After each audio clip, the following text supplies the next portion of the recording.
Now, next up, we're going to talk, to Katie Rasso. So let's talk about her a little bit before she gets up there. First off, her community experiences or organizing started at 9 years old. Who else in this room could say that they had started their community activism at 9? Oh, Catherine Dodds. Yes. Okay, that's pretty amazing. But since then, she has been working very hard to plan all sorts of work, including direct actions, messaging campaigns, opposing the invasion of Iraq, Kananaskis, the G8, contributed to solidarity efforts supporting the locked out SFSS, Simon Fraser support staff? Student services, or student society, sorry. The undergrad student society locked out their okay, thank you. Described by former teacher as a shameless agitator. I like that. Shameless agitator. Katie has devoted herself to helping communities clearly communicate messages of resistance to a broader audience.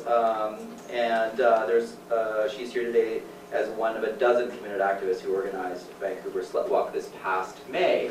And I just wanted to say that in talking to Katie, I thought it was really interesting as a father, obviously myself, I thought it was a great story that you told about how you had to call your father and tell him what the news was going to be coming out, the announcement that she was organizing SlutWalk and how that kind of went. I really thought that was interesting, but that's just because I'm a dad, right? All right, Katie, why don't you come on up? Do you want to take over the mic here? I'm going to take that okay, mic. And you're Katie too is going to. Yes. Okay. I'm lucky. Two of the other organizers of SlutWalk are with me today. Oh, great. Yeah, Josh Chavish and Katie Norgren. So, before I launch into my presentation, I was talking with my supervisor after SlutWalk happened, and I was mentioning how in the week leading up to our march, Margaret Wente took a very nasty swipe at our organizing. And my supervisor said, oh, well, you need to frame that and put it on your wall because it means you're important. And when other people come over to your house, they'll see it and they'll know that you're important. So this is Margaret Wente talking about how what we did on Facebook and Twitter and through our website this year apparently made a difference to Margaret Wente's goals. So with that, we can jump into the pressing. So we did not start SlutWalk. SlutWalk started in Toronto. It was organized by a group of women in response to some comments that a Toronto police officer made to a group of York students suggesting that they could avoid being sexually assaulted if they did not dress like sluts. So that started in March last year. They took 6 weeks to organize their campaign, which then culminated into an event in April. Our event out here began with Josh emailing me a link to an article about a horrific assault in Saanich that happened this year, where a girl who was walking with friends, was separated from those friends, was picked up by a van full of men who drove around assaulting her repeatedly before releasing her. And in their initial response to this, the Saanich PD suggested that this could be avoided if women didn't walk alone at night, which obviously is exceptionally problematic because her being separated from her friends did not actually call into creation a van full of men. So I took this link and I posted it on the Facebook page for SlutWalk Toronto because I knew some of the organizers. And within 5 minutes, I had a text message from Toronto saying, hey, you should organize a SlutWalk. And I thought to myself, okay, I'm working full-time and going to school full-time and I'm writing my thesis, so yeah, we should do this. And so Josh and I sent out the first call out, and it was very basic. There was an email that went with it that said, this is what's happened in Saanich, this is what's happening in Toronto, we think we need a similar presence here. If you're interested, here's our Gmail address. Within 48 hours, we had an organizing committee of 12 people, and within 5 days, we had 1,000 people RSVP'd on Facebook to come to our May 15th event. And so we had 6 weeks to organize, and the first thing we had to do was collect allies. So we had a coordinator who was specifically focused on community connections, and she managed to connect us with 25 different businesses and allied organizations throughout Vancouver who recognized that they had a stake in ending victim blaming and sex shaming. The next major part of our organizing was our media plan, and coming up with a message that not only spoke to the converted, but that we could bring to the Jeff O'Neill show on Fox Radio, or that we could bring to build good on CKNW. And so that centered around this idea of get fed up and start a revolution, which basically encouraged people to admit that they didn't want to be a part of victim blaming, which is something that I don't think anyone wants to support, and yet we accept it in our media. We accept that when a woman is assaulted, the answer is, oh, well, she was at a bar that night. Oh, well, she was walking alone. And so this was kind of our point and our time to say, you know what, no, I can't be a part of this.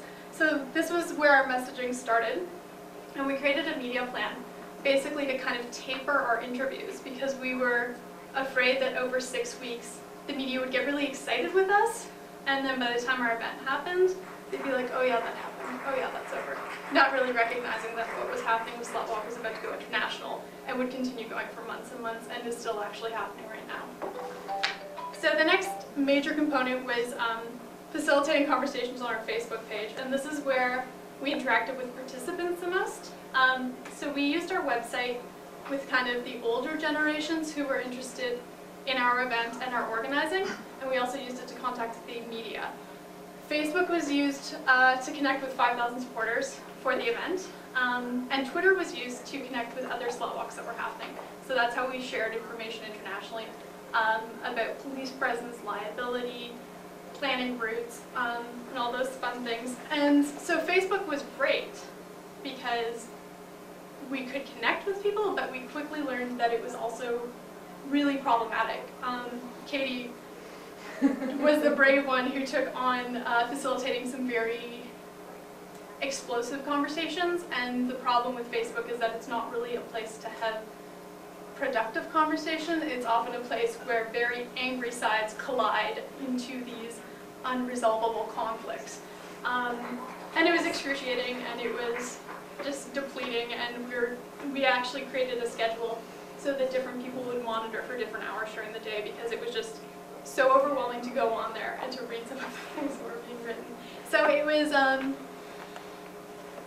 a mixed blessing to use Facebook. We could not have reached as many people as we did if we just had a website, but at the same time that definitely came with a heavy price of some unresolvable conflicts and some inappropriate behavior.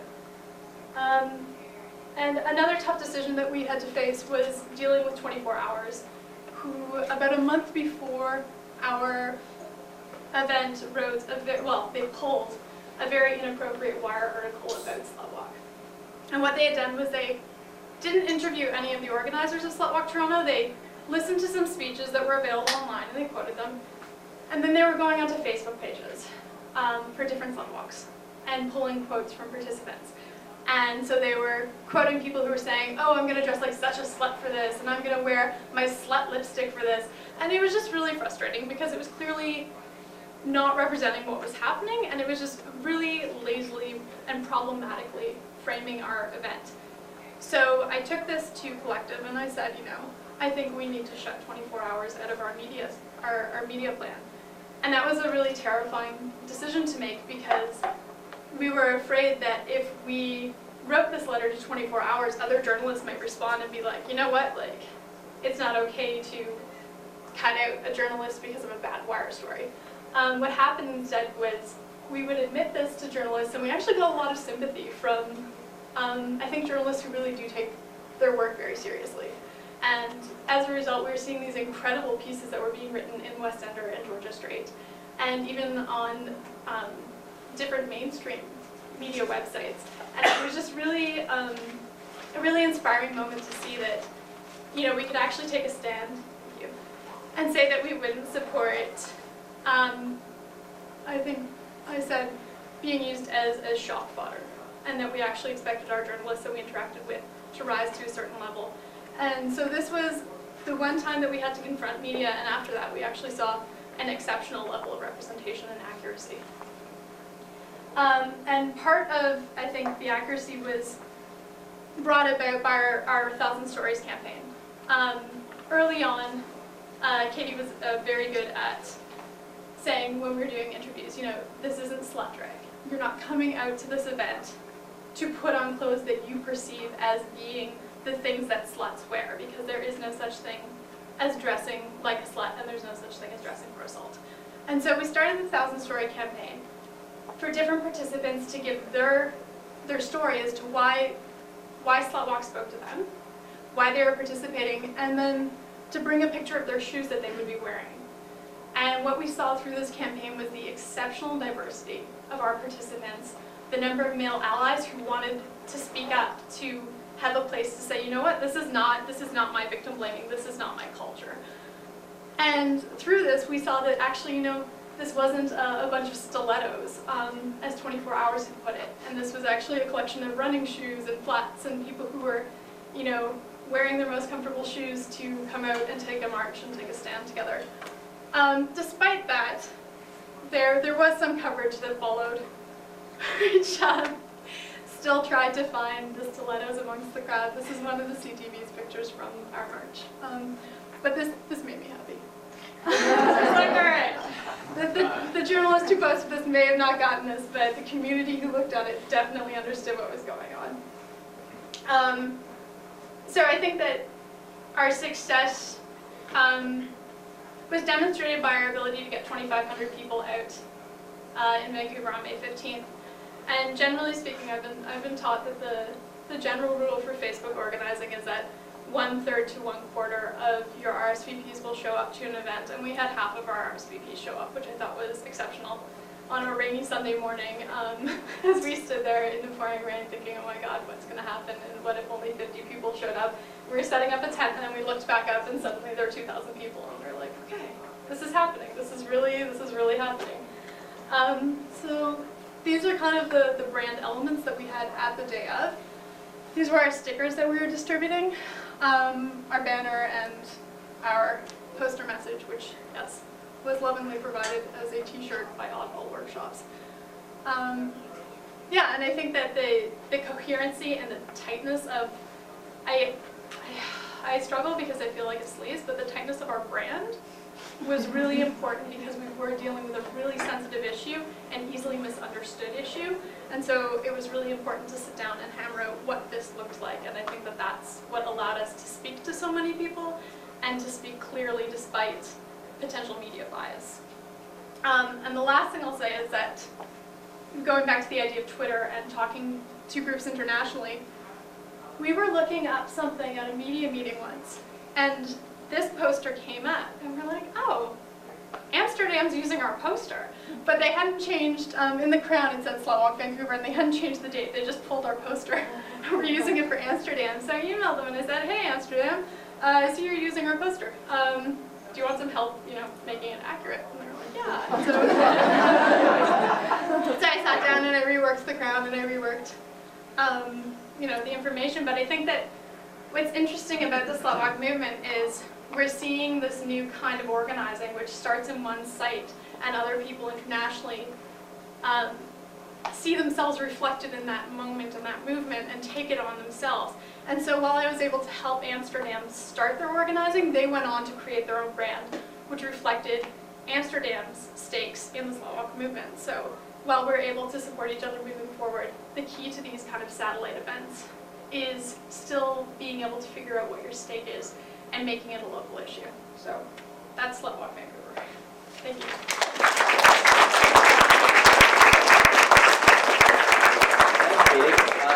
It is really interesting, that aspect of what, you know, I would kind of refer to as an open campaign, where you have sort of a central kind of message that sort of comes out, and then it really gets echoed by all of these different you know, groups all around, and the kind of organic nature of it, and the aspects where people can just dive in and really make it their own in that local community is a really fascinating aspect. There's a couple of other campaigns that have been like that are very successful.